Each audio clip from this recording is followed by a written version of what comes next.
This evening it is my honor to introduce the Bend Chamber of Commerce 2012 Citizen of the Year. As you're all aware, this award has always been and always will be a tightly guarded secret known only by a few former recipients. Tonight I'd like to just tease you a little bit for a few minutes with a brief history of our honoree. This person was born in Oregon, attended and graduated from college in Oregon, was a dorm counselor, and a member of the Greek system. As a young person, our recipient delivered papers, but he didn't have a bike, so he ran from door to door to door so he could get home in time for dinner. This probably helped him gravitate toward being a lifelong athlete.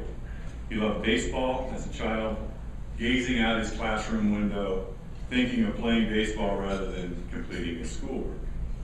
This year's citizen is an avid golfer, a runner, a water skier, and a gym rat.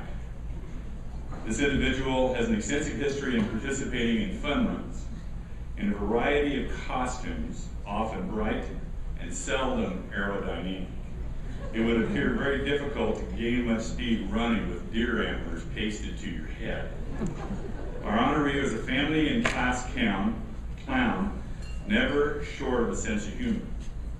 A person who loves to make people laugh, and an accomplished pun artist. This is especially true for those of you that have had to struggle through a few of the jokes. Our citizen has a hair follicle challenge, a circumstance they literally tried to cover up for many years. This condition is now vogue. This person has called Bend home for nearly 40 years and was encouraged to move here by an older sister. Like other citizens of the year, this individual has a long history of giving back to our city, our region, and our state, truly embracing the theme, giving back to Bend is the rent you pay to live here. The resume of board service would fill a few 8.5 by 11 sheets of paper in a very small font. This person may want to consider entering Boards Anonymous, a 12-step program. Currently, our honoree serves on 8 boards or commissions: the Oregon Technical Institute Foundation, City Club of Central Oregon, Volunteers in Medicine, the Sparling Corporation, Oregon Health Policy Commission, Health Matters, the State STARS program, Health Guidelines Review Committee, currently the chair of the R&D Committee, and the Oregon Environmental Council. Previously, this person served as both a board member and president of the Oregon State Board of Higher Education, overseeing 7 of Oregon's public universities. This person is a longtime advocate of the John Carver model of policy governance and has traveled the country as a consultant on board governance. Locally, this individual has donated hours to local boards, particularly nonprofits, to help them become more effective.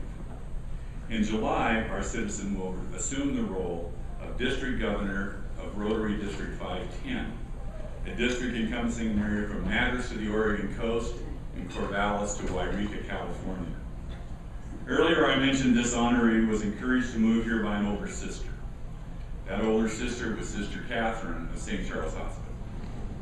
This recipient was employed in the healthcare industry for 36 years, is the former CEO and president of St. Charles Medical Center. I'm sure that many of you now have a fairly good idea of who I'm introducing this evening, so without further delay, please stand, and give a rousing applause to our 2012 Bend Chamber of Commerce Citizen of the Year, Mr. Jim Lussier. I suppose that's true. My wife Margie and I just came back from Montana, and I've always been totally impressed by the spirit in that state. Actually, that's where I was born. And we had a small family reunion that was designed in part to bury 2 of our gracious relatives that lived in Oregon when they died, but they wanted to go back to Montana, simply because of the spirit there. And the spirit is no different here. It's an amazing, amazing place to live. It's surrounded by folks like you who really have a tremendous dedication, not only for Oregon and for Deschutes County, but for Bend and for one another. And that's why it's been such a gratification to live here all of these years. I moved here in 1970 when Sister Catherine made a mistake and thought I was a financial wizard.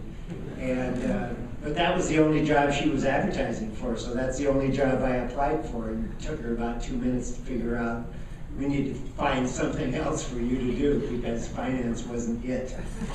But it was a tremendous opportunity to be in this wonderful community and to hopefully give back to build this place for the generations that are coming.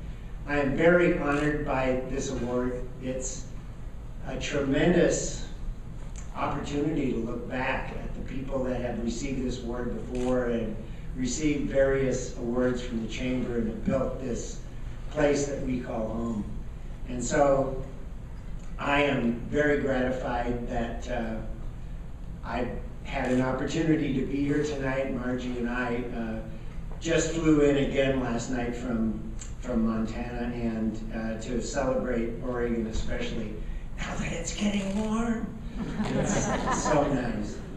I wanted to share one other thing with you while I had the chance, because Oran mentioned humor and some other things, and you know, this is kind of like reincarnation, and we just returned from 2 funerals of my family, and so I want to dedicate this presentation to you in honor of one of my mentors and one of my heroes, Mike Oran, who I shared the table with tonight. So,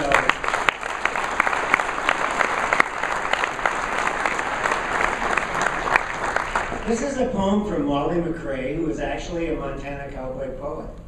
And it's entitled, What is Reincarnation? Some of you might have heard snippets of it or heard the old thing before.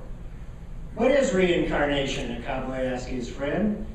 His friend replied, well, son, it happens when your life has reached its end. You see, they comb your hair and they wash your neck and they clean your fingernails and they lay you down in a padded box far away from life's travails. Now the box in you goes in a hole that's been dug into the ground, and reincarnation starts in when you're planted beneath that mound. Well, the box melts down just like the clods in you who's inside, and then you're just beginning on your transformation ride. Then one day some rain will come and fall upon the ground until one day on your lonely little grave a little flower can be found. Say a horse should wander by and graze upon that flower that once was you, but now has become his vegetative bower. Well, that little flower that the horse done ate up with all its other feed becomes bone, fat, and muscle, so essential to the steed. Of course, some is consumed that it can't use, and so it passes through, and finally it lays there on the ground, this thing that once was you. Then say that I should wander by and gaze upon the ground, and I wonder and I ponder at this object that I found. Well, it makes me think of reincarnation, of life and death and such, and I write it quite concluding, Mike, you ain't changed all that much. Thank you so much.